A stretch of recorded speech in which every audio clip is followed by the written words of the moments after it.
அந்த சத்துருக்களின் சோதனை கண்டிப்பா இருக்கும். இல்லைன்னு யாரும் சொல்ல முடியாது. எப்படியாப்பட்ட பரிசுத்தமான இருந்தாலும் உள்ள பூந்து வெளியே வந்துடும்.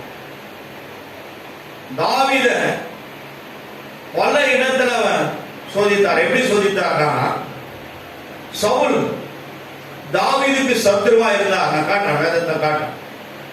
சத்துருவா இருந்தார். 400 பேரோட எப்படியாவது அவங்க கொன்று தீர்த்து விட வேண்டும். ஏனென்றால் சவுல்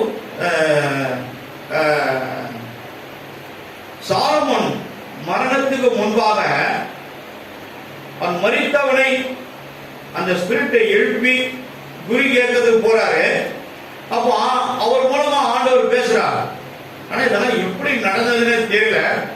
நான் என்னோட அதிகமான இந்த ஸ்காலர்ஸ்ல கேட்டிருக்கேன், செத்து போனவர் எப்படி உயிரோடு எழுப்பி பேச முடியும் சொல்லுங்க மாஸ்டர், எனக்கு தெரியல. ஓ ரொம்ப நீதிமானா இருக்காரு, ஏதோ வேதத்தை எழுதிக்குது, அவ்வளவுதான். சில எழுத்து பிழைகள் இருக்கும், அதை போய் நம்ம பெருசா எது பண்ணிக்கூடாது. அதே மாதிரி இன்னொரு கேள்வியும் கேட்டேன். 1 ராஜாக்கள் 13ஆம் அதிகாரம் வீட்டுல போய் பாருங்க, வீட்டு கவனிச்சுங்க, வீட்டுல போய் பாருங்க.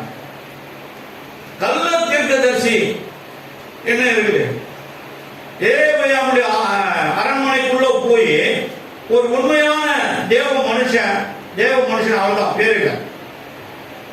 அவர் ஆண்டவர் சொல்றாரு, போன வழி திரும்பாமல் குசியாமல் குடியாமலும் நான் சொல்ற வரைக்கும் நீ அந்த கருவேலை மரத்துக்கு நின்றான்ற. போகும்போது இவனுடைய அரண்மனைக்குள்ள அரண்மனையில அவன் பாகலின் பலிபடத்தை கட்டிக்கிறான். இன்றைக்கு உன் பலிபடம் வெடித்து சிதற போது நீ சொல்லு. சொல்லும் போது அதை சொன்ன மாத்திரத்துல உடனே அது வெடித்து சிதறி அதனுடைய மண்ணெல்லாம் போய் அந்த ராஜா அரண்மனை மேல, அவங்க மேலாம், மந்திரிமார்கள் மேல, பிரபுக்கள் மேலாம் அப்படியே விழுந்ததுனால எல்லாம் பண்றாங்க, தூசலாம் உதறாங்க. உடனே ராஜா தன் சிங்காசனத்தை விட்டு குடிக்கிறாங்க சொன்ன அதே வார்த்தையில அவருடைய ராஜாவுடைய கை அப்படியே நின்று போச்சு. இந்த ராஜா சொல்றாரு, உங்கள் தேவனிடத்தில் எனக்காக நீ வேண்டிக் கொடுப்பா, மறுபடியும் என்ன என் கையை பழைய மாறி. மறுபடியும் அவர் ஜெபிக்கிறாரு.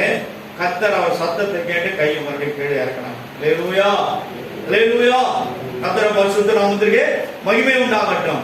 ஆனா இப்படிப்பட்ட மனுஷன் மூலமா பரிசுத்த ஆவியானவர் என்ன பண்றாருன்னா, இவர் போயிட்டு ஒரு இடத்துல உட்காண்டாரு, கருவேலி மரத்திலே உட்கார சொன்னார், உட்காண்டாரு. இப்ப ராஜா சொல்ல, என் அரண்மனையில இருந்து புசித்து குடித்து விட்டு நீங்கள் ஓய்வு எடுத்து விட்டு போங்கள், என் ராஜ்யத்தில் நீர் என்ன வேணும் கேளுங்க, நான் உங்களுக்கு தரான்றார். அப்ப சொல்றாரு, ஒரு ராஜ்யத்தையே நீ கொடுத்தாலும் நான் வாங்க மாட்டேன், எனக்கு அது தேவையில்லை, என் தேவன் எனக்கு சொன்னதை நான் போய் நிறைவேற்றணும் போறார். வைராகியமா இருக்கார், நல்ல ஸ்பிரிச்சுவல் ஃபயர்ல இருக்கார். போயிட்டார், போய் உட்காந்துட்டார். இந்த மரம் தான் ஆண்டவர் சொல்றாரு, உட்காந்துட்டார். ஆண்டவர் வா அவ்வளவுதான் உட்காரு, அமைதியா. அந்த 2 ரோட்டை தான் பேசுவார். சில பேர் நீண்ட ஒரு அறம் செய்ய விரும்ப 6 உதேசம் சொல்லி ரொம்ப நீண்ட செய்யற மாதிரி பயணம் பாடுவாங்க. அதுதான் எனக்கு ஒரு சந்தேகம் தான். ஏன்னா 2 வார்த்தை தான் சொல்றாரு, எலியாவே உனக்கு இங்க என்ன வேலை, எழுத புறப்பட்டு போ, நீ செய்ய வேண்டிய வேலை ஒன்றும் அதிகமா இருக்குங்கிறாரு. சொல்றான், எத்தனை கிலோமீட்டர் போறான், 35 கிலோமீட்டரா? சந்தேகம் பத்தியா 40 கிலோமீட்டர் நடக்கிறான். குசியாம முடியாமலும் தண்ணீர் குடியாமலும் போறான். அதற்கே அவனுக்கு தேவையான பலனை கேரக்டர் கொடுக்குறாங்க. அப்படி 13ஆவது அதிகாரத்துல ஒரு கள்ள தீர்க்கதரிசியான ஊர்ல கிழவனான கள்ள தீர்க்கதரிசி இருக்குது. ஆனா இந்த தேவ மனுஷன் போகும்போது நேரா அவர் போய் என்ன பண்ணாரு, அரண்மனையில நடந்தது, அவங்க வேலை செய்யறாங்க. 2 பையன் போய் அவர்கிட்ட சொன்ன உடனே, யாருப்பா அவரே எங்க இருக்காரு, அவர் இந்த மாதிரி சொல்லிட்டு போனார்ப்பா என்ன சொல்லி எனக்கு ஒரு சேனை வச்சு கொடுங்க. சேனம்னா கழுத மேல என்ன பண்ணாரு, அவரை உட்கார வச்சு அனுப்புறாங்க. போறாரு, நேரா போயிட்டு அவரை பார்த்து விஷ் பண்றாரு. உங்களிடத்தில் பேசின அதே தேவதூதன் தான் என்னிடத்துல பேசினார்.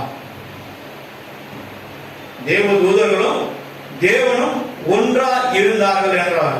ஒரு வார்த்தையை நீங்க எங்க கண்டுபிடிக்கலாம்னா, ஆதியாகமம் 12ஆம் அதிகாரத்துல வீட்டுல நீங்க படிச்சு பாருங்க. பார்க்காதீங்க, வீட்டுல போய் படிச்சு பாருங்க, அதை பார்க்கலாம். 3 புருஷர்களா வந்தாங்க, அப்புறம் தேவன் ஒருவரா வந்தாரு. ஆபிரகாமிட்ட பேசுறாரு. 10 நீதிமான், 50 நீதிமான், 5 நீதிமான் அழைக்கிறோன்னு கேட்கிறாரு இல்லையா? அப்போ சிங்களா தான் இருக்காரு. ஆனா சோதகுமார பட்டணத்தை போய் இறங்கும்போது என்ன ஆயிட்டாரு, 3 பேர் ஆயிட்டாங்க, 3 புருஷர்கள் ஆயிட்டாங்க. சரி, அது ஒரு பக்கம் இருக்கட்டும். இங்க இப்படிப்பட்ட கள்ள தீர்க்கதரிசின்னு வேதம் சொல்லுது.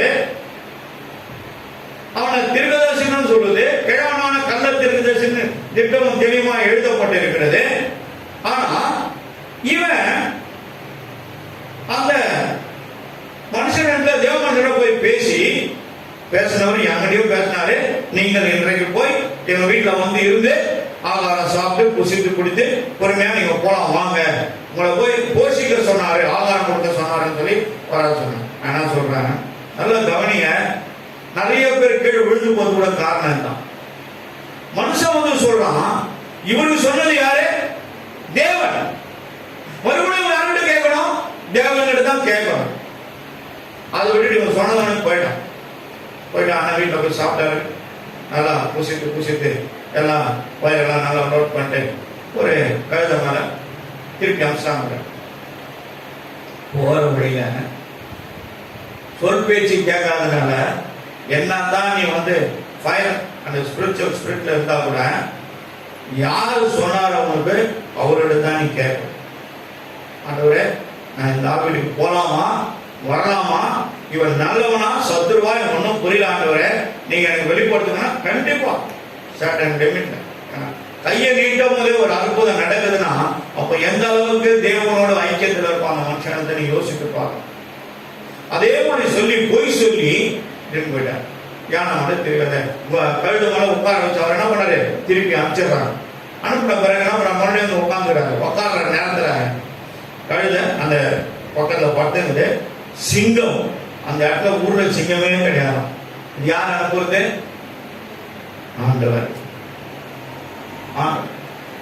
அனுப்பி அவனுக்கு ஒரே அடினால் அடிச்சு கீழே போட்டு சிங்கம் பார்த்துனுங்குது, கழுதியும் பார்த்துனுங்குது. அண்ணன் கீழே பிளாட் ஆகி பார்த்துங்கிற அந்த சிங்கம் கழுதியை பார்த்தா விட்டுருமா? எங்க பிடிக்கும் சிறுத்தையும் சிங்கமும்? இந்த கழுத்து இழந்துமா கழுத்துல கவ்விக்கணும், அப்படியே பிடிக்க முடியும். சிறுத்தை என்ன பண்ணோம், மரத்து மேல ஏறி உட்கார வச்சு யார் அந்த மான கூட எவ்வளவு போயிட்டாங்க மேல வச்சுட்டு அண்ணா கொஞ்சம் கொஞ்சமா சாப்பிட்டு இருக்காரு. ஆகையினால சத்துரு யாரையும் சோதிக்க வல்லமை உள்ளன. 1 நாளாம் புஸ்தகம் 21வது அதிகாரத்தில் 1வது வசனத்தை பார்த்தீங்கன்னா படிக்கலாம்.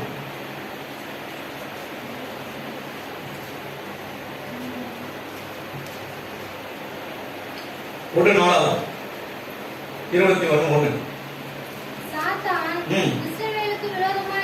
பாருங்க. சாத்தான் இஸ்ரவேல் ஜனங்களுக்கு விரோதமா திரளான கூட்டம் இருக்கிறாங்க.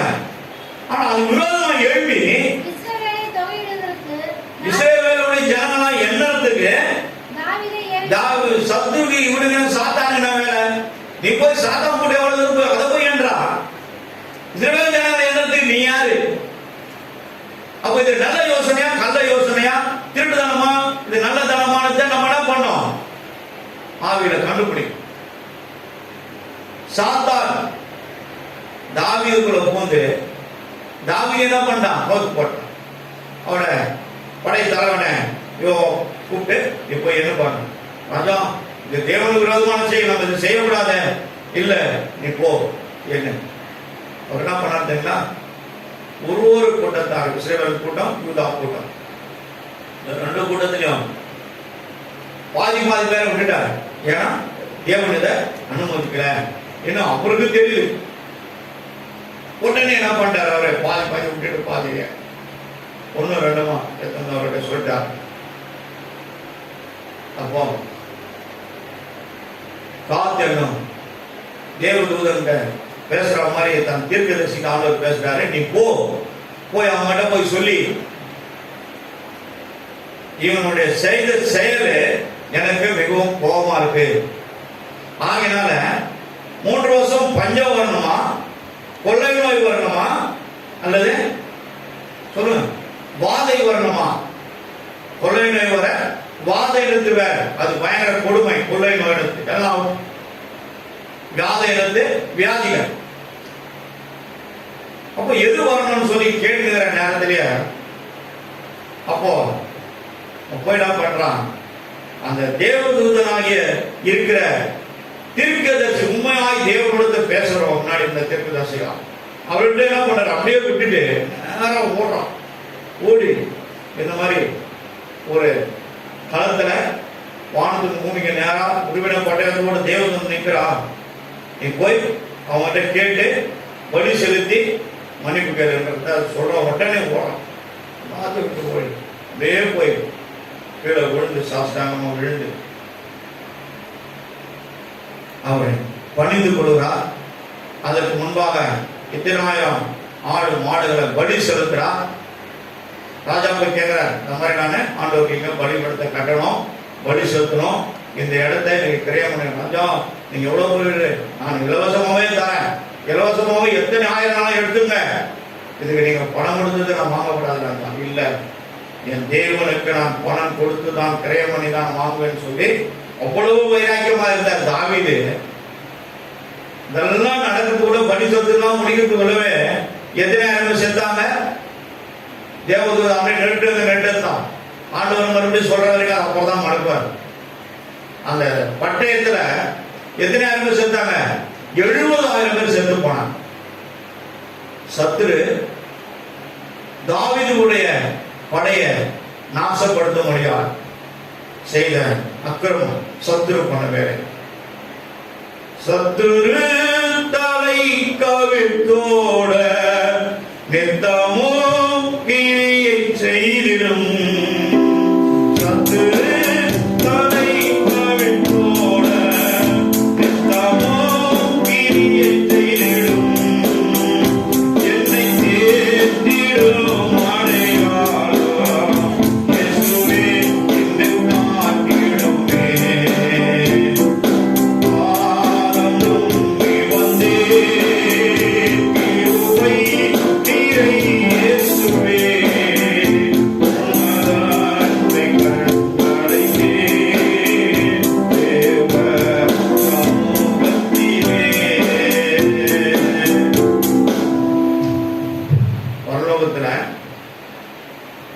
தேவன் தேவதற்கான அங்க சாத்தான வந்து நிற்கிறான். எங்க பார்க்கலாம், யோக புஸ்தகத்தை. எங்கிருந்து வருகிறாய், நான் உலகத்தை போய் சுற்றி பார்க்கிறேன். என் தாசனாகி யோபின் மீது கண்பட்டாயோ, அவரை நீங்க வந்து வேறு இடத்துல காத்து வச்சிருக்கீங்க, அக்னி பதிலாய் மூடி சும்மாவா சொல்றான். இல்ல நான் தான் எடுத்துறேன், நீ போய் பாரு, சோதித்து பாரு. உன் மனைவி சொல்லுவா, அதிகாரத்துல உன் தேவனை தூஷித்து உன் ஜீவனை விட்டு போயா, அவரால் தானே அவனுக்கு இதெல்லாம் வந்தது சொல்றாங்களா இல்லையா, எழுதப்பட்டு வேதத்துல. ஆனா அவனை பார்க்கறதுக்கு அருவருப்பா இருக்கிற அந்த 3 அவருடைய நண்பர்கள் வந்து அதை பார்த்து அவனை பார்த்து வேதனை அடைகிறான்.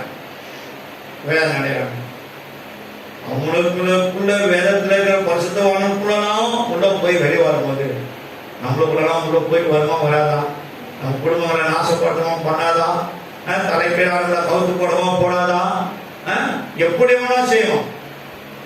ஆனா ஒன்னே ஒண்ணுதான், நல்ல கவனிங்க, அவனுக்கு வல்லமை ஒண்ணு, வல்லமை மட்டும்தான் உண்டு. ஆனா நம்மளுக்கு என்ன இருக்குது, அதிகாரம் இருக்குது. கரங்களை தட்டி ஜோரா தட்டுங்க, சொல்லி பாருங்க. அதுக்காக செல்ல வச்சுக்கினேன்.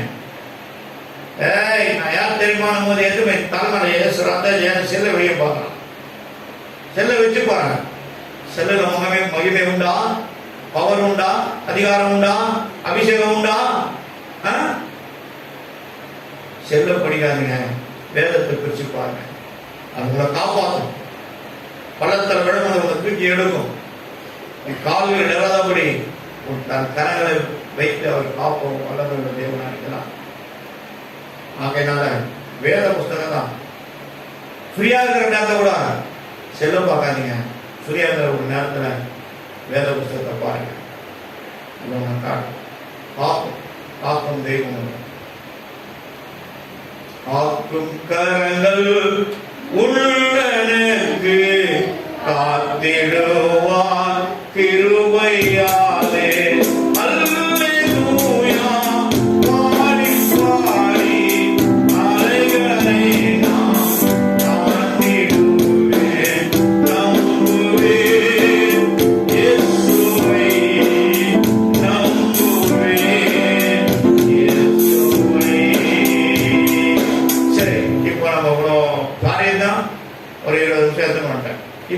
என்ன பண்ணணும், வேத புஸ்தகம் பார்க்கணும். வேத புஸ்தகம் இல்லாம ஆலயத்துக்குள்ள வராதீங்க. ஏன்னா இது பெந்தகோஸ்து சபை. சும்மா வாயில டமாட்டமான கிடைக்கிறது வேற, வசனத்தோடு வேத புஸ்தகத்தை பிரிச்சு ஆதாரத்தோடு காட்டி பேசுவது என்று ஒரு வித்தியாசமானது. அந்த அனுபவத்துக்குள்ள இருக்கணும் தான் நான் உங்களை விரும்புறேன். அதை மட்டும் நல்லா ஞாபகம் வச்சுக்கேன். வேத புஸ்தகம் எல்லாம் வந்தீங்கன்னா கர்த்தர் ஆலயத்தில் இருக்கிற அவர் உங்களை பார்த்து சிரிப்பார். எப்படி மேல போக முடியும், எப்படி ஆசீர்வதிக்க முடியும், எப்படி பொருளாதாரத்தை நம்ம பெருக முடியும், ஏன் வியாதி பலவனம் போராட்டம் நம்மளை தாக்குது, ஏன் இடியமின் மூலம் நம்மளை போட்டு சுடுதல வேலை வைக்குது. கர்த்தரை பரிசுத்த நாமத்திற்கு வீட்டுல வேலை இருந்தாலே சத்துரு என்ன பண்ண முடியாது, ஒன்னும் நெருங்கவே முடியாது. ஜெப ஆவி நமக்குள்ள இருக்குது, வேத வார்த்தை தான் இருக்குது, நம்ம வேத புஸ்தகம் இருக்குது. இது ரெண்டும் இணையும் போதுதான் கர்த்தர் என்ன பண்றாரு, எக்ஸ்ட்ரா பவரை நம்ம மேல வைக்கிறார். கர்த்தரை புஸ்தகம் ஸ்தோத்திரம். இதெல்லாம் வேத புஸ்தகத்தோடு சார்ந்த காரியங்கள். மத்தேயு எழுதின புஸ்தகம் 10ஆம் அதிகாரம் 36வது வசனம். 10:36. ஒரு மனுஷனுக்கு சத்துருக்கள் அவன் வீட்டாரே.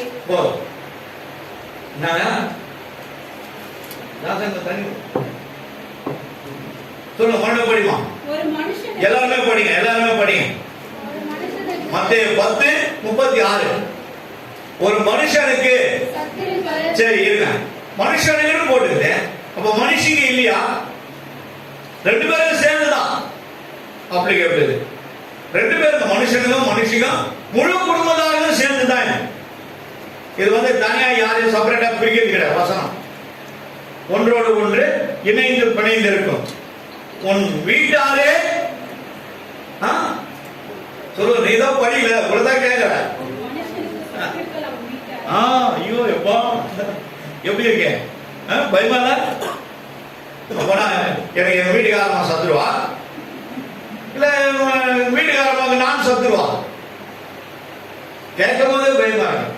காரணம் என்னன்னா, ஏதோ ஒரு காரியத்துக்காக தேவனை எழுதி வச்சிருக்கிறான். நம்மளோட ரத்த கலப்புகள் எல்லாமே நம்ம குடும்பத்தாரங்க தான்.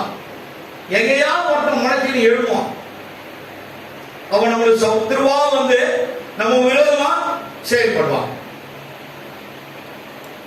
ஆனா வேதத்துல ஒரு வார்த்தை இருக்குது, உன் சத்துருக்களை சேரிங்கள்.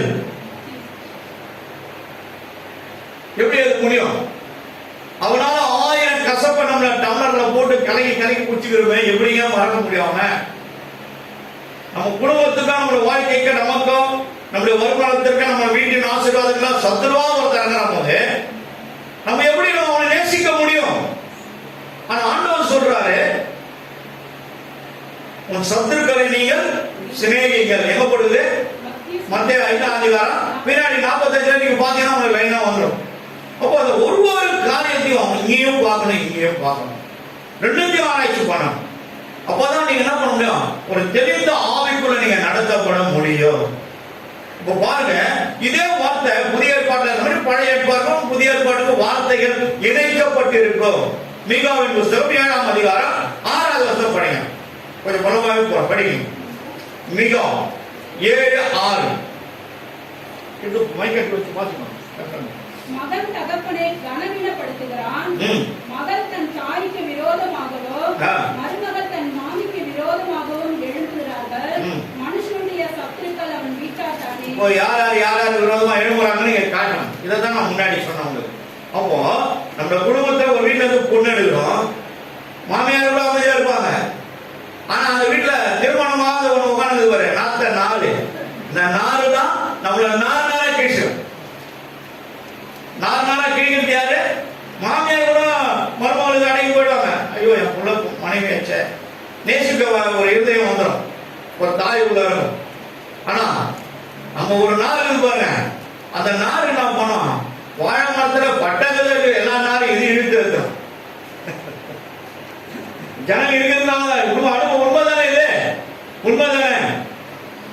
ஏன்னா பழைய காலத்துல மருமகளோடு வாழ்ந்தவங்க, இந்த மாதிரி நாத்தனார்கள் நிறைய பிள்ளைங்க இருக்கிற குடும்பத்துல எல்லாம் வாழ்ந்தவங்க, நிர்யாம மாதிரி ஆளுங்களை கேட்டா ஆமாயா அவ்வளவு உண்மைதாயா இருக்கிறாங்க, நீங்க சைலண்ட் ஆகும். அப்போ அந்த நாத்த நாருங்க அது எப்போ யாரெல்லாம் வெளியே போவான்னு இந்த அம்மா என்ன பண்ணுவாங்க, அவங்களால ஜெபம் பண்ணி போவாங்க, போராடுவாங்க, ஜெபம் பண்ணுவாங்க. பாஸ்டிங். எதுக்கு பாஸ்டிங்? ஜனங்க ரட்சிக்கப்பட்டு வீடு ஆசீர்வாதம் பாக்கத்துல ஆண்டவரே எப்படியாவது வெளியே ஓடிடணும், யாரையா புடிச்சிடாம ஓடிடணும் ஆண்டவரே. ஏன்னா இந்த அம்மாவுக்கு படைச்சு தாங்க முடியல. உன் வீட்டாரே உனக்கு சத்து, எப்படியாவது ஒரு விதத்துல. சில பேருக்கு அக்கம் பக்கத்துல சத்து, சில பேருக்கு வீட்டு பின்னாடி சத்து, வீட்டு முன்னாடி சத்து, லெப்ட் ரைட் சத்து. எங்கேயோ ஒரு காலத்துல ஏதோ ஒரு செய்திருப்பேன், அந்த சத்து திடீர்னு வந்து உனக்கு விரோதமா, உன் குடும்பத்துக்கு விரோதமா, உன் குடும்பத்தை தாறுமாறாக போட்டுவான், நாசம் பண்ணிடுவான்.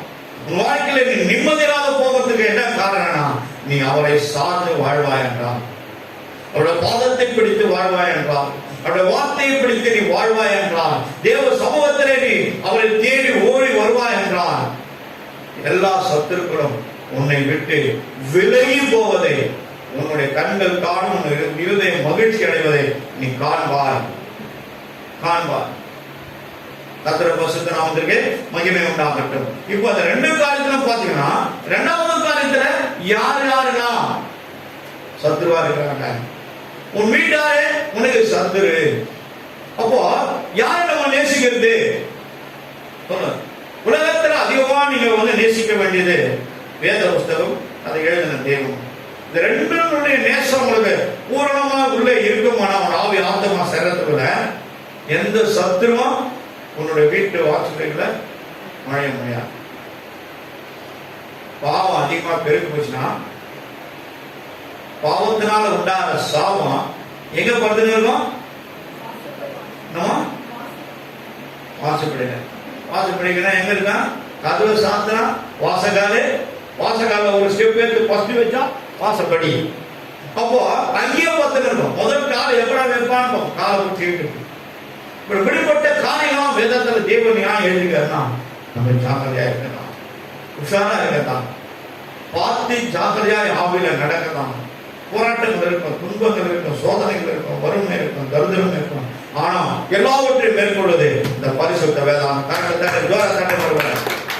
எல்லாத்துக்கும் வழி வச்சிருக்காரு. கர்த்தருடைய பரிசுத்த நாமத்திற்கு மகிமை உண்டாகட்டும். சரி, ஒரு சில வேத பண்டிதர்கள் நம்ம பார்ப்போம். 1 சாமுவேலின் புஸ்தகம் 12ஆம் அதிகாரம் 29வது வாக்கிய வாசி.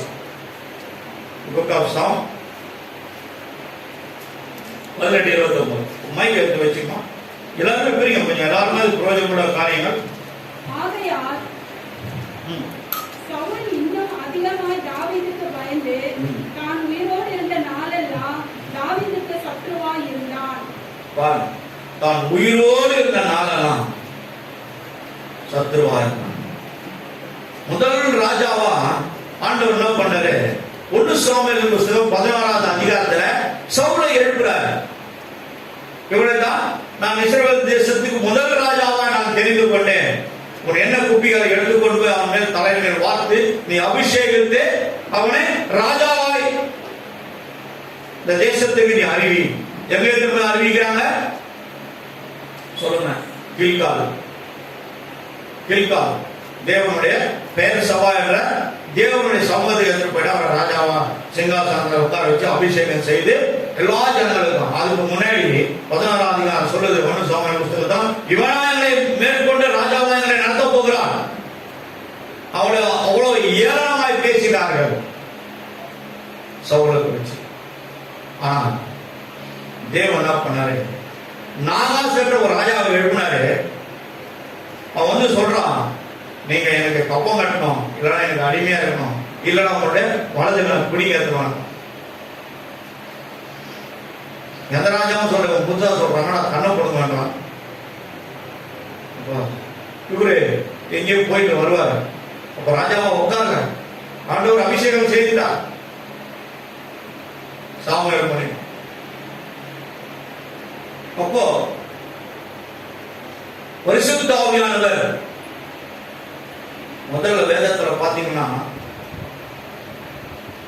பூமி எப்படி இருந்தது? தலத்தின் மேல் அசைவாடி கொண்டிருந்தார் பூமியின் மேல. பரிசுத்த ஆவியானவர் சொல்லி வேதத்துல கொடுக்கப்பட்டது ஆதியாகம புத்தகத்துல. அதுக்கப்புறம் எங்க பாக்குறேன்னா இந்த சவுல் மீது பரிசுத்த ஆவியானவர் பலமா இறங்கினார். அவன் பலன் கொண்டு எழும்பி நின்றான். அப்ப அந்த தேசத்து இஸ்ரவேல் யூதா கோத்திரத்தை ஜனங்கள் அழைத்து ஒரு மாடை வெட்டி சந்து சந்தாக்கி 4 எல்லைகளுக்கு அனுப்புகிறான்.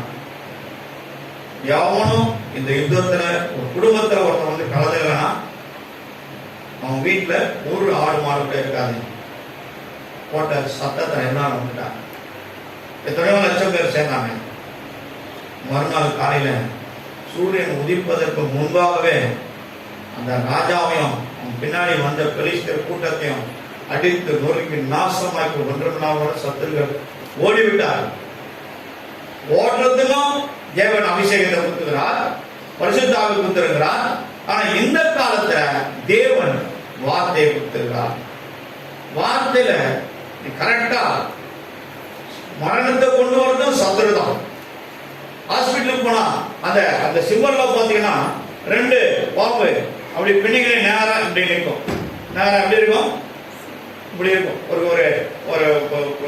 ஒரு குச்சியோ ஏதோ ஒரு இரும்பு அதுல பின்னிட்டு 2 என்ன இருக்கும், இப்படி ஒண்ணு அப்படியே கொத்துற மாதிரி இருக்கும்.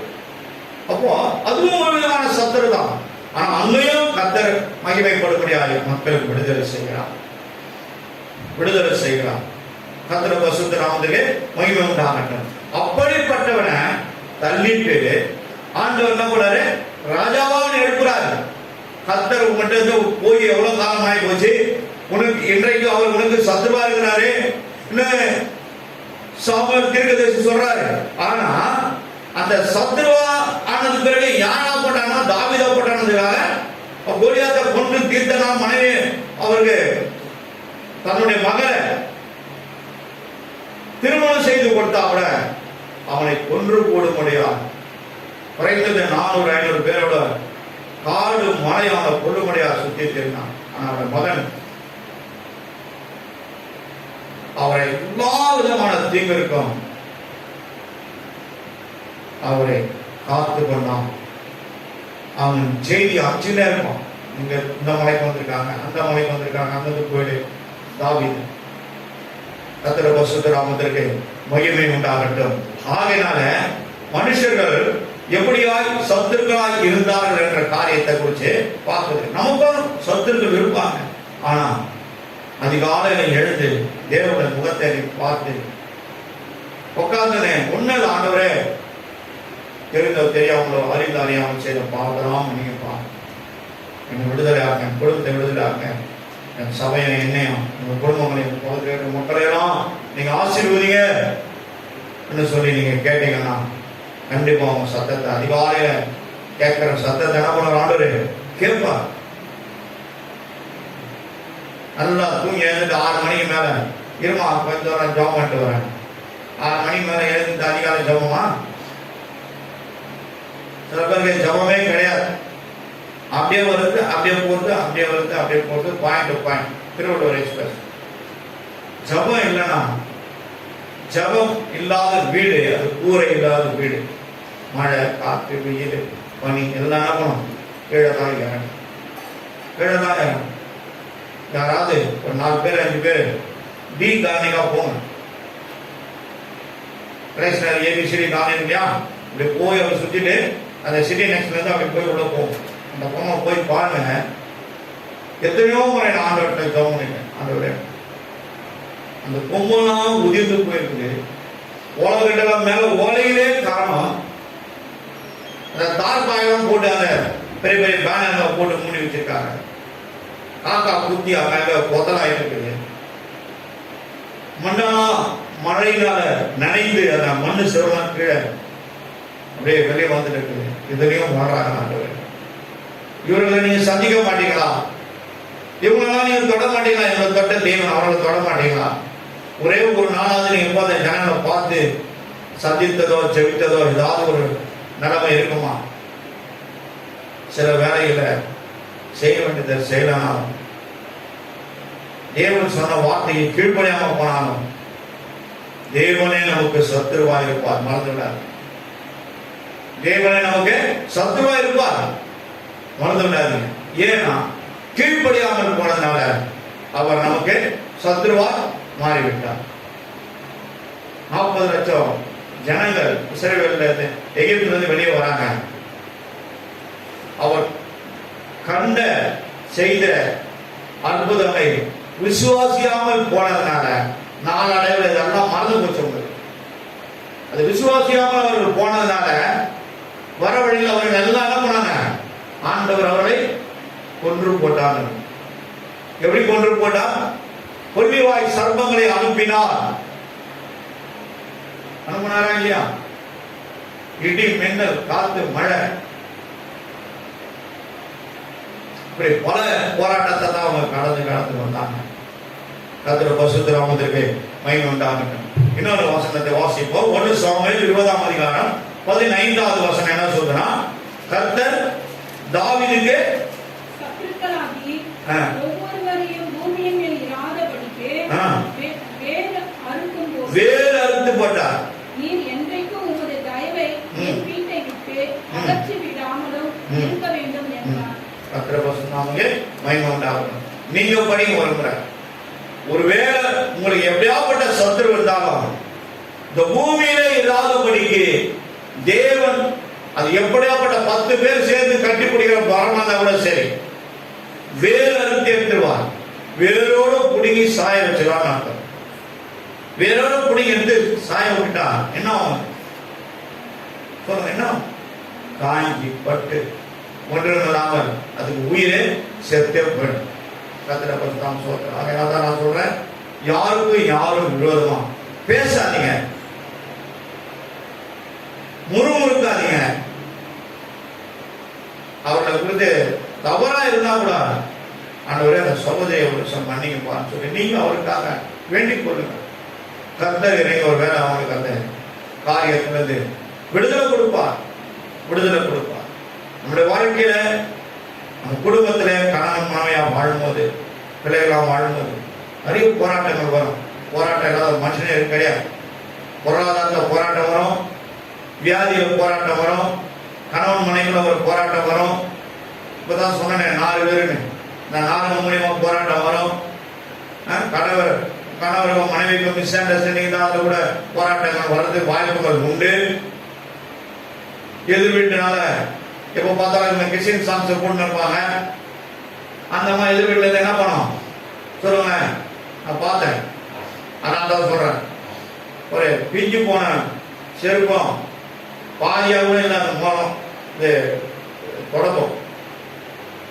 அது என்ன பண்ணுது, நம்ம வீட்டு எதிர்க்க பார்த்த மாதிரி அவங்க வீட்டு வாசல் என்ன பண்ணுவாங்க, மரத்துல கட்டி வைப்பாங்க. அது யாருக்கு தெரியுமா? எதிர் வீட்டு. யாருக்கு? நம்மளுக்கு. ஏன்னா கிறிஸ்டின் சாங்ஸ் போடுறோம். அது என்ன பண்ணுவோம்னா அமைக்கிட்டாங்க, கையில் கொஞ்சம் திருப்பி போட்டுதான் அவங்களும் ரசிக்கப்படுறா ஏதாவது ஒன்று நம்ம செய்யறோம். ஆனா உங்களுக்குள்ள இருக்கிற சத்துரு அவங்க என்ன பண்ணுது, கிளறி விட்டுருது, நம்மள உபத்திரப்படுத்துற அந்த ஆவியை தாக்கி எழுப்புது. போராட்டம் எப்படியாவது ஒரு போராட்டம். ஆகையினால கர்த்தருடைய பரிசுத்த நாமத்திற்கு மகிமை உண்டாகட்டும். யாரா இருந்தாலும் சரி, பூமியில ஒருத்தவன் இல்லாதபடிக்கு கர்த்தர் அவனை வேரோடு பிடிங்கி எடுத்துருவான். பிடிங்கி எடுத்துருவாரா சொல்லுங்க? அவ்வளவுதான். ஆளே ஜாலியமா உங்க சபைக்கு விரோதமா கையெழுத்தமா அவன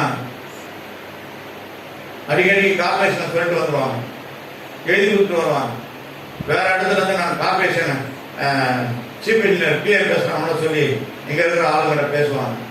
உடனே ஒரு ஃபைல் போட்டு கார்பரேஷன் வந்து வண்டியை அதை நிறுத்திட்டு அப்படியே அந்த சர்ச்சுக்காக வந்து அப்படியே வந்தாங்க. ஏஞ்சல் வீட்டில் ஏஞ்சல் சர்ச்சுக்கு போகிற பிள்ளைங்க அவங்க அப்பா அம்மா கீழே நிற்கிறாங்க, வாங்க கீழேன்னு சொல்லி அவங்க 4 அதிகாரிங்க இங்கே வீட்லேயே ஒரு சர்ச்சை நடத்துனாங்க. சவுண்டெல்லாம் ஒன்றும் இல்லை, அவங்க ஏசியெல்லாம் போட்டாங்க, டோர்லாம் க்ளோஸ் பண்ணிட்டாங்க. சத்துருக்களுக்கு பிள்ளைகளுக்கு அபிஷேகம் பேசுது. யாரு? நம்மளை காக்கும். யார் பண்ண வேலை? தேவன் செய்யற வேலை. தேவன் செய்யற வேலை. ஒரு 4 நாளைக்கு முன்னாடி தான் நான் போறேன். அந்த பையன் வீட்டுல இருந்து சின்ன பையன் யாரு மட்டும்தான் முடியாம வண்டியில் அடிக்கிறதுக்கு முடியாது. அப்புறம் நான் கூப்பிட்டு அவங்க டே வராங்க. அவன் அந்த குழந்தைய கூப்பிட்டு வாப்பாங்க உட்காருப்பாங்க, மேலே ஏறி உட்காந்து வண்டி நிறுத்திட்டு ஸ்டாண்ட் கொண்டு அவனுக்காக வந்து தலை மேலே கை வச்சோம். அவங்க என்ன சொன்னாங்க தெரியுங்களா? 4 நாள் கழிச்சு இது பாசையா வீட்டுக்கு அடங்காம இருந்தான், என்னன்னு தெரியல, நைட்ல தூங்குறது கிடையாது, இப்படியே முடிச்சு பார்த்துக்கலாம். ஆனா கர்த்தர் அன்னைக்கு அந்த பிள்ளைக்கு விடுதலை கொடுத்தாரு.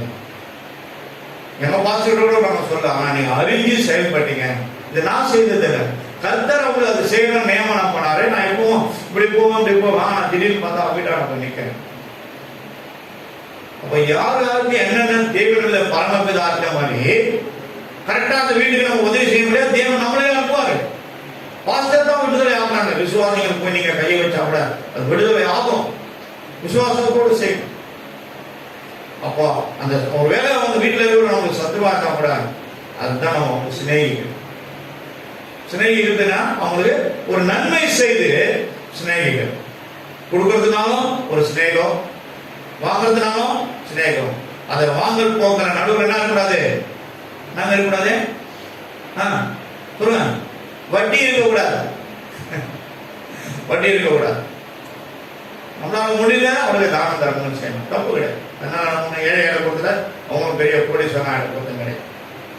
சத்துருக்குள்ள நம்ம சிநேகிக்கணும். இப்போ சத்துரு ஐயோ எப்பா பொல்லாத பார்ப்பாங்க, ஒதுங்கி போனா அவன் சத்துருக்காகவே வாங்கினான். ஆனால் ஒரு நாளைக்கு ஒரே ஒரு வார்த்தை, இயேசு உன்னையும் நேசிக்கிறார், ஒரே ஒரு வார்த்தை சொல்லிட்டு அப்படியே போயிட்டே இருக்கு. எவ்வளோ ஆட்டக்காரங்க போறவங்க காசு கொடுங்க, நான் ஏதாவது சொல்லுவேன், கர்த்தருடைய நேசிக்காத தேவன் நண்பா இருக்காரு, சபைக்கு ஆனால் போக முடியல கிட்ட, இன்னும் நல்லா ஆசீர்வாதிக்க பண்ணிக்க, ஒரு ஆட்டம் 4 ஆட்டம் வாங்குவீங்க. இப்படிப்பட்ட ஆசீர்வாதம் பண்ண தேவன் யோசிப்பான்.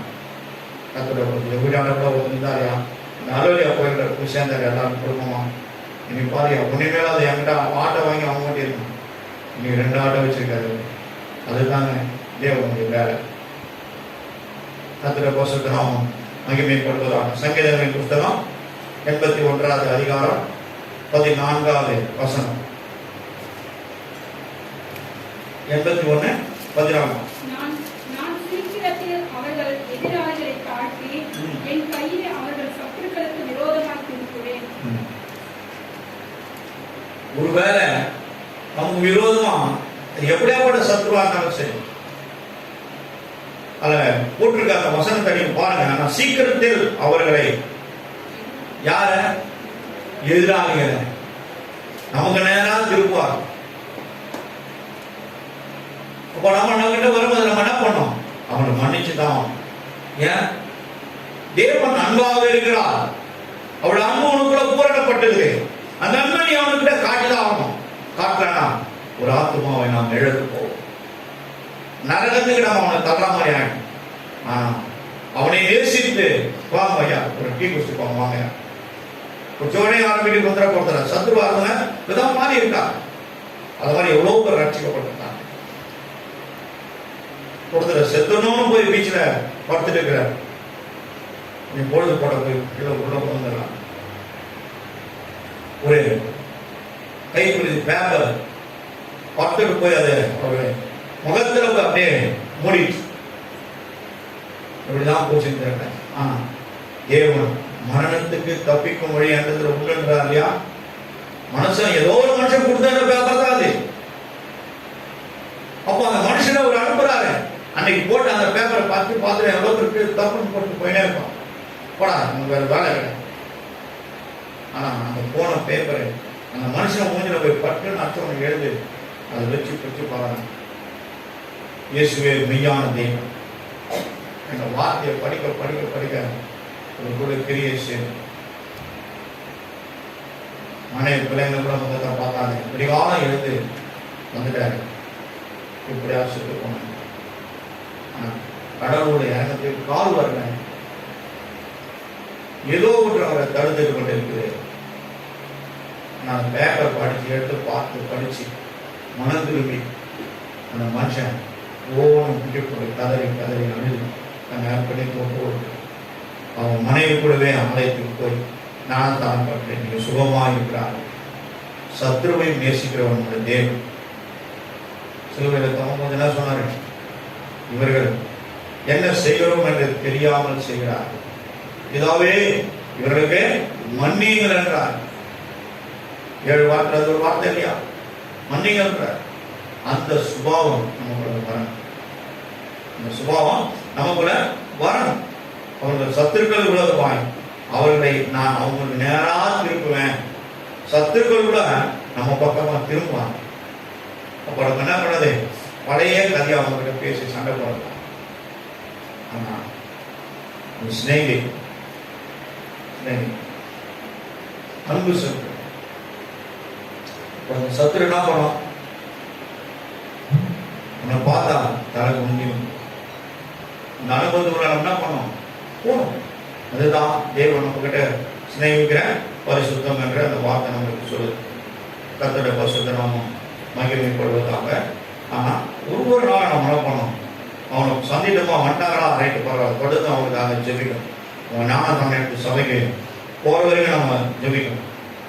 சத்துரு சேனை தொடர்ந்து சூழ்கையில் பக்தனாம் தாவீதின் தேவன் நமக்கு. சத்துரு சேனை தொடர்ந்து சூழ்கையில் பக்தனாம் தாவீதின் தேவன் நமக்கு.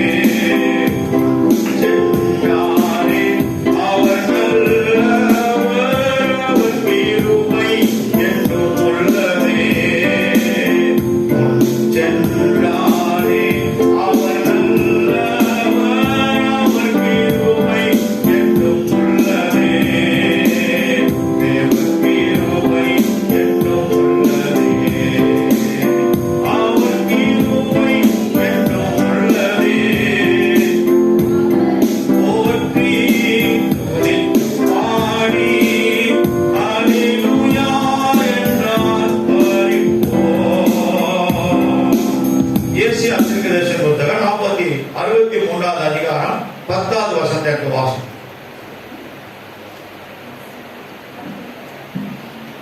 கர்த்தருக்குள் பூரிப்பாய் மகிழ்கிறேன். என் தேவனுக்குள் என் ஆத்துமா களி கூர்ந்திருக்கிறது. 63:10.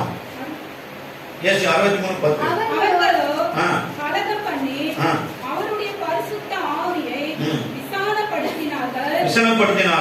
அதனால் அவர்களுக்கு சத்துருவாய் மாறி அவரே அவர்களுக்கு விரோதமாய் யுத்தம் பண்ணினார். தேவனே உனக்கு விரோதமா எழுந்தவர்களுக்கு தேவனே இயேசுவே சத்துருவாக மாறினார். உனக்கு எனக்காக அவரே யுத்தம் பண்ணுவார். ஆனா நீங்க நம்ம அவன் மெரிமெரின்னு மெரிக்கிறான்னு சொல்லிட்டு நீங்க பேசுனீங்கன்னா தான் கர்த்தர் வந்து வேலை செய்ய முடியாது. அது குறித்து நம்ம எதுவும் பேசக்கூடாது, சொல்லக்கூடாது. அவருக்கு தெரியும். ஆனா பிலிப்பியர் 4:6 வாசிப்பான். நீ சொல்லணும்னு தான் அவன் எதிர்பார்க்கிறான் மாட்டேன். நீ அவருக்கு தெரியப்படுத்தணும். வேண்டுதலான ஜபத்தினால நீங்கள் எனக்கு தெரியப்படுத்துங்கள். வாசிக்கும் பிலிப்பியர் 4:6. நீங்கள் ஒன்றுக்கும் கவலைப்படாமல் எப்படியாப்பட்ட போராட்டமா இருந்தாலும் சரி, சத்துருவா இருந்தாலும் சரி, எல்லாவற்றையும் குறித்து உங்கள் விண்ணப்பங்களை ஸ்தோத்திரத்தோடு கூடிய ஜெபத்தினாலோ வேண்டுதலினாலோ தேவனுக்கு தெரியப்படுத்தத்தான் நம்முடைய வேலை.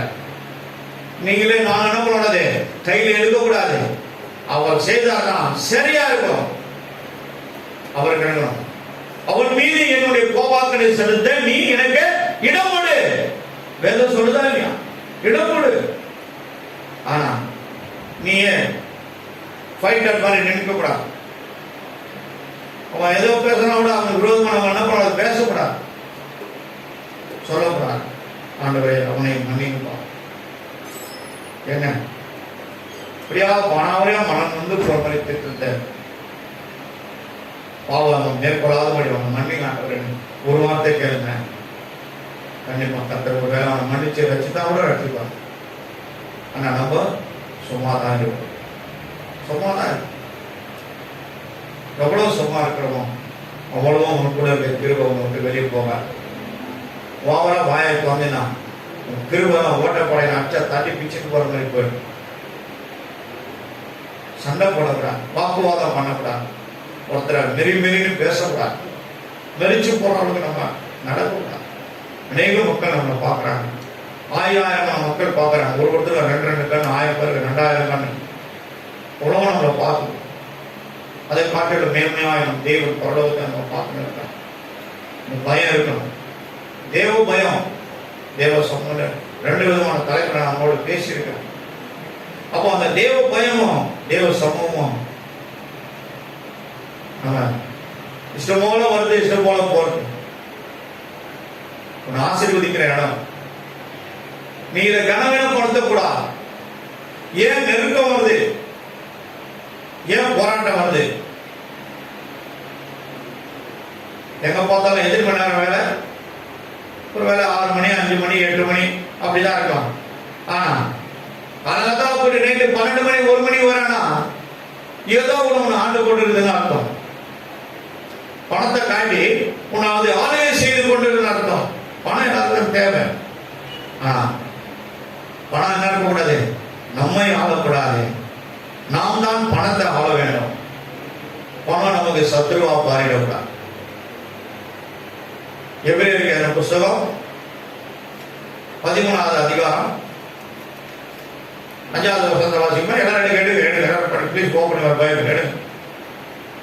எபிரேயர் 13:5 வாசிப்போம். நீங்கள் பண ஆசை இல்லாதவர்களாய் நடந்து உங்களுக்கு இருக்கிறவைகள் போதும் என்று எண்ணுங்கள்.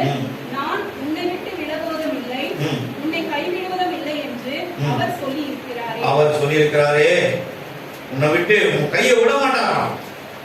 உன்னை விட்டு நான் விலகுவதே இல்லப்பா, உன்னை நான் கையை விட மாட்டேன். அப்ப என்ன, கர்த்தர் நம்மளோட இருக்கிறார். பணம் தேவை, பணம் தேவை. யாருக்கு தான் பணம் தேவை? தேவைதான். பணம் இல்லாத உண்மை நம்ப முடியாது.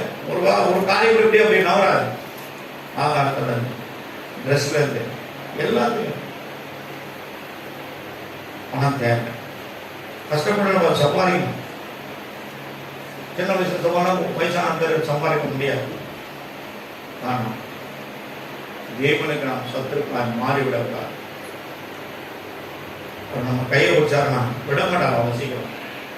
நம்ம பண்ற காரியங்கள் தான் அவர் நம்ம கையை என்ன பண்றாரு, கையை விட்டுறாரா உதிரி விடுறாரா? 2 விதமான பாயிண்ட் இதுல. ஒரு கையை விடாம பட்டு அப்படி விடுறது ஒண்ணு, கைய அப்படியே உதிரி விடுறது ஒண்ணு. திடீர்னு ஒரு இடத்துல கை வைக்கிறோம், அங்க ஏதோ ஒரு தேல் கொட்டிச்சுன்னு வச்சுங்க, ஏலே வா இன்னொரு பட்டிக்கோ அப்படியே சொல்றோம். தேலே ரத்தம் நல்லா இருக்கும், வா இன்னொரு போட்டு நிறைய சந்தா இருக்குதுங்க அப்படியே சொல்றோம். பட்டுன்னு எடுத்துறோம் இல்லையா, ஒன்னாயும் அப்படியே வைப்போம் தேல். அப்போ நம்ம தெரியும் தேல் கொட்டிச்சு. அப்புறம் அங்க எங்க தொடங்கி என்ன பார்த்தா ஏதாவது ஒன்று கிட பொறுக்கணும். கர்த்தருடைய பரிசுத்த நாமத்திற்கு மகிமை உண்டாகும். ஏசாயா புத்தகம் 59வது அதிகாரம் 11வது வசனம் வாசிங்க. வெள்ளம் போல சத்துரு வரும்போது கர்த்தருடைய ஆவியானவர் அவனுக்கு விரோதமாய் கொடியேற்றுவார். வெள்ளம் போல வருவான். எப்படி வெள்ளம்? சுனாமி எப்படி வந்து பாத்தீங்கன்னா, சுனாமி மேல காத்து மட்டும் அடிச்சுதான் அப்படியே தண்ணியோடு சேர்த்து தான் மாறிட்டு போச்சு. ஆயிரக்கணக்கான காலம் போய் என்ன பண்ணுச்சு, சேத்துல போய் முடிக்க போச்சுன்னு தெரியாம போச்சு. கடல்ல போய் எல்லாம் சேர்ந்து மனிதர்கள் முருகு மரத்தை தண்ணி அடிச்சுட்டு போகுது. 2வது லைன்ல ஒருத்தன் வாழை மரத்தை குடிச்சான், ஒருத்தன் முருகு மரத்தை குடிச்சான். 2மே டேஞ்சர் தான். பாருங்க, இந்த 2 பேரும் காப்பாற்றப்படாங்க எங்க ஆபீஸ் கோட்டர்ஸ்ல. அப்படியே ஒருத்தர் போய் நீச்சல் அடிச்சு ஒருத்தரையா தோல்ல தூக்கிட்டு வந்து என்ன பண்ணாரு, கரையில சேர்த்தார். கர்த்தர் அவருடைய சிதைக்கிறார். அதனால தான் அந்த அவங்க விடுதலை கட்சி. அப்போ வெள்ளம் போல வருவான். குடும்பத்துல பிரச்சனை வருவான், வெள்ளம் போல வருவான். போராட்டம் வருவான், பிரச்சனையை மாறிட்டு வருவான். ஜாக்கிரதையா இருக்கும். வரும்போதே நம்மளுடைய ஆவியில் என்ன பண்ணோம், உணரும். அந்த மாதிரி நேரத்தில் பார்த்தீங்கன்னா கர்த்தர் அவரிடம் உணரு 3 மணிக்கு ஒன்று தூங்கிட மாட்டார். ஏன்னு உட்காருப்பா, உட்காரு, பிள்ளைங்களுக்காக ஜெபம் பண்ணு. ஒரு நாள் நானே என்ன தெரியாமைய 3:45 நினைச்சுக்கினேன் 2:45 சோதனை பண்ணேன். நடக்கும். ஏன்? ஏதோ ஒரு காரணத்துக்காக கர்த்தர் என்ன பண்றாங்க, இங்க அமர வச்சிருக்கிறார் அவர் சமூகத்தை தேடி கீழ்ப்படியும். அப்புறம் தான் இன்னும் extra power, extra spirit, extra word of God, இதெல்லாம் ஆண்டவரே கொடுத்துனே இருக்கும். அதிகமா கொடுக்க, அதிகமா அபிஷேகத்தை உன்னை எழுப்பி நிற்க பால் உன்னை நிற்க செய்யணும். கர்த்தர் என்ன பண்ணாரு? உன்னை தெரிந்து கொண்டு இருக்கிறார். அதை மறக்க கூடாது. வெள்ளம் போல வருவான்.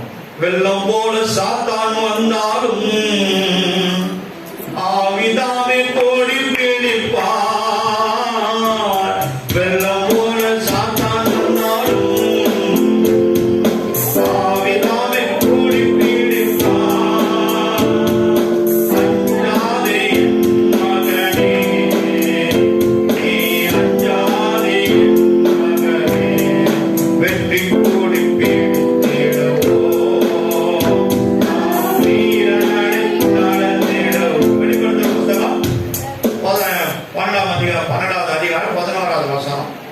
யாரும் பாருங்க, அப்படியே படிக்க பார்க்கலாம். அதுக்கு தப்பும்படி மறுபடியும் பார்க்க கூடாது. மேல நின்று பார்த்த மாதிரி ஆரம்பத்தை முதல் வார்த்தையை பற்றி மீதி எல்லாம் புக்கு பார்த்தா என்ன அர்த்தம்? பார்க்காம படிக்கலாம், எந்த அர்த்தமா இருக்கு? மரணமே நேரில் தான் இருந்தா அது பாருங்க போட்டுருக்கு பாருங்க, எதுக்கு பாருங்க, அதே பார்த்து நீங்க படிச்சிடலாம். படிங்க படிங்க. பாருங்க, அதுக்கு தப்பும்படி தங்களுடைய ஜீவனையும் பாராமல் என்னது ஆட்டுக்குட்டியின் ரத்தம், தங்கள் சாட்சி, மூணாவது தேவனுடைய வார்த்தை. இந்த மூணும் உங்ககிட்ட இருந்ததுன்னா அவனை ஈஸியா என்ன பண்ண முடியும்? நீங்க அப்படியே பெரட்டி போட முடியும். அவன் வெள்ளம் போல வருவான், ஆனா வெள்ளம் போல அவன் ஓடி போவான். வெள்ளம் போல ஓடி போவான். நீங்க பாத்தீங்கன்னா கிராமத்துல பாத்தீங்கன்னா ஓலை வீடுங்க தான்.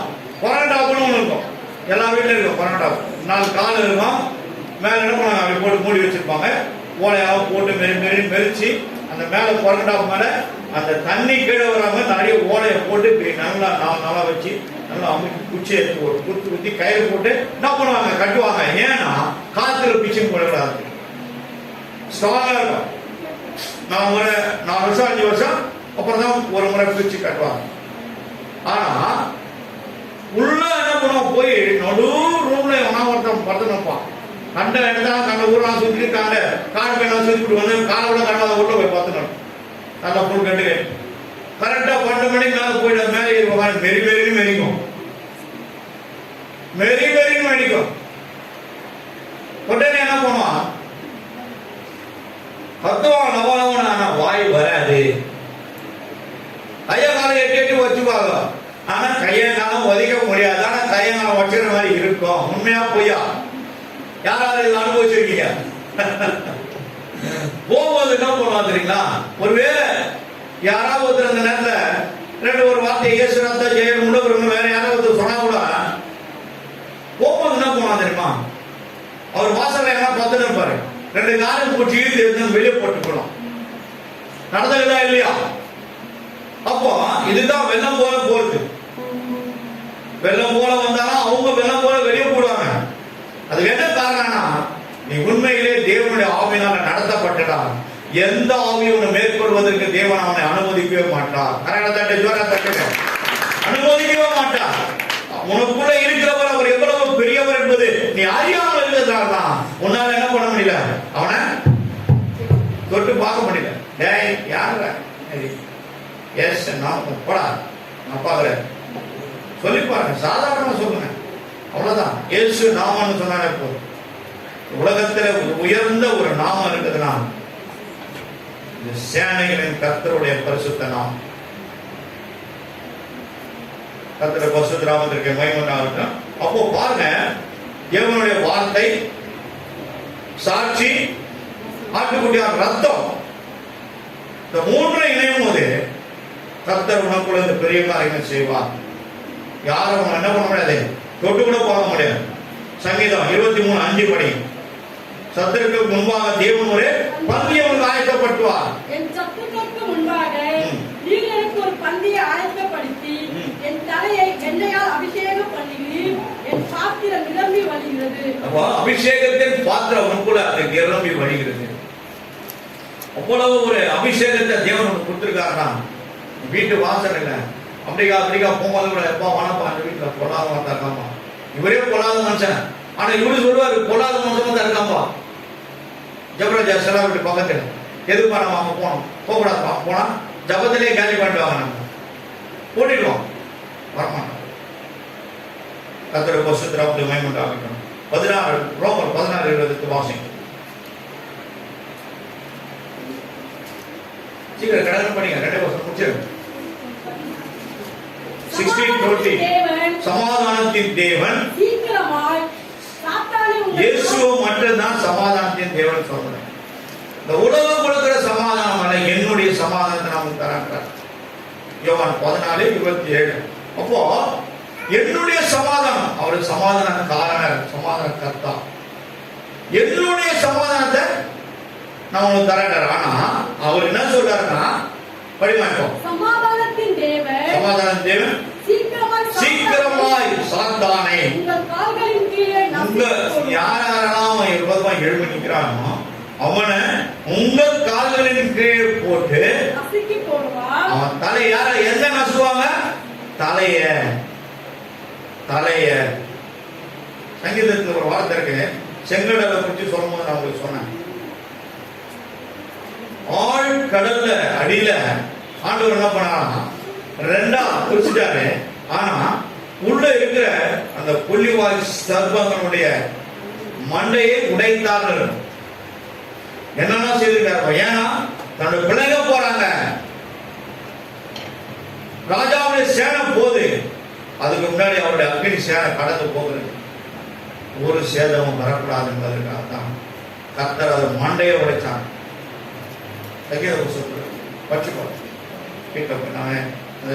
செங்கடல் என்ற ஒரு மெசேஜ் வந்து நான் சொன்னேன். நான் கர்த்தருடைய வசனம் சொல்றேன். இன்னும் ஒரே ஒரு வார்த்தை, 1 யோவான் புத்தகம் 3ஆம் அதிகாரம் 8வது வசனம் வாசிங்க. பின்பகுதி வாசிங்க சீக்கிரம். 1 யோவான் பிசாசின் கிரியைகளை அழிக்கும்படிக்கு தேவனுடைய குமாரன் வெளிப்பட்டு இந்த உலகத்தில் குழந்தையாய் பிறந்து வந்தார். அப்போ நமக்கே தெரியாது இந்த ரகசியம். எத்தனையோ 1000 ஆண்டுகளுக்கு முன்பாக பிதாவானவர் குமாரன் பரிசுத்தாவினர் நமக்கு இந்த வேத புத்தகத்தை கையில் கொடுத்திருக்கிறார். இதுதான் நம்மளுக்கு வழிகாட்டு. இதை நம்ம விட்டுட்டோமா, அது நம்மளை விட்டுறோம். ஜாக்கிரதையா இருக்கும். சத்துருக்கள் முன்பாக நிக்கிறது வேத வசனம் தான். மரணமும் ஒரு சத்துரு, நமக்கு விரோதமா எழுப்புறோம், நமக்கு சத்துரு.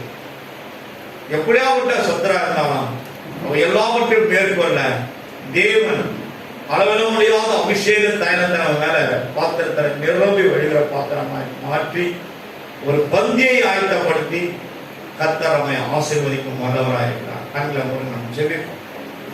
உன் வீட்டாரே உனக்கு சத்துரு. Thank you Lord Jesus. எல்லாம் பண்ணுங்க. அப்புறம் காரியம் பாடுவாங்க.